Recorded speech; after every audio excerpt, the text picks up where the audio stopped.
Well, let's start this evening with the breaking news that thousands of ambulance staff, paramedics and 999 call handlers have voted in favour of strikes before Christmas. In the past hour, the union UNISON has said that its members in the North East, North West and South West and Yorkshire and London have voted to walk out if an NHS pay increase is not agreed with the union. Now, in a statement, UNISON has said this: patients will always come first and emergency cover will be available during any strike. But unless NHS pay and staffing get fixed, services and care will continue to decline.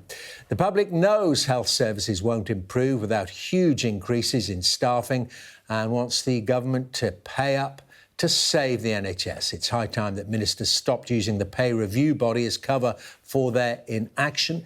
The statement continues that Jeremy Hunt, Rishi Sunak and Steve Barclay must roll up their sleeves and start talking to unions about how better wages for staff can help start to turn the NHS around. Well, our chief political correspondent, John Craig, is here to tell us more about this breaking news. So potentially another headache for the government in the run-up to Christmas. This is a major escalation, potentially, of strikes in the National Health Service, because last week the Royal College of Nursing announced 2 strike dates, Thursday the 15th and Tuesday the 20th of December.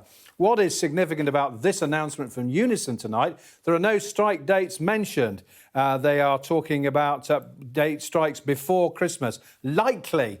So it's possible they may not go ahead, because the union does say that its health committee is analysing the results of the strike ballot and will decide what happens next. And there's a clue here in the statement where it talks about the vote was below the 50,000 threshold in many trusts, suggests that the strike vote may not have been overwhelming. Now, you've mentioned the regions where there are going to be strikes.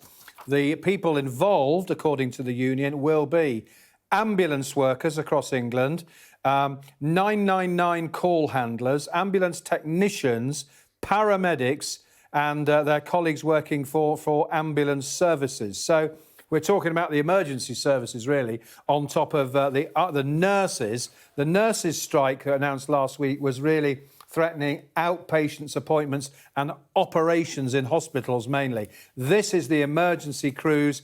No date fixed yet. You might think they might coincide with those dates of the 15th and 20th of December, but the UNISON, big public sector union, no strike dates yet. Call, as you've said, for more talks. Steve Barclay has met the Royal College of Nursing on the 10th and 15th of November. He's been criticised for not having more meetings with the health unions. And just tell us about how the pay is decided, UNISON referring then to these pay review bodies at arm's length from the government. Yes, whenever you hear a minister quizzed about the pay dispute, they say, "Oh, well, we've accepted the recommendations of the pay review body."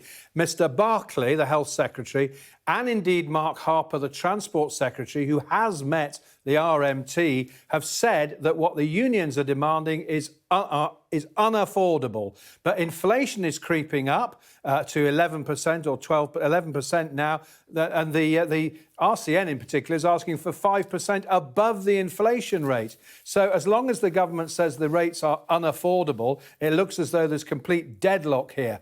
The one piece of good news is that the UNISON have held back from announcing the dates, and they've said in their statement likely to strike. So it's not definite they're going ahead. Glimmer of hope there. OK, John, thank you very much indeed. John Craig, our chief political correspondent there. And by the way, if you'd like to find out more about how you might be affected by any NHS winter action, you can scan the QR code on the screen there for a full list of NHS employers affected by the walkout. You find all the details as well on the Sky News app and on the Sky News website.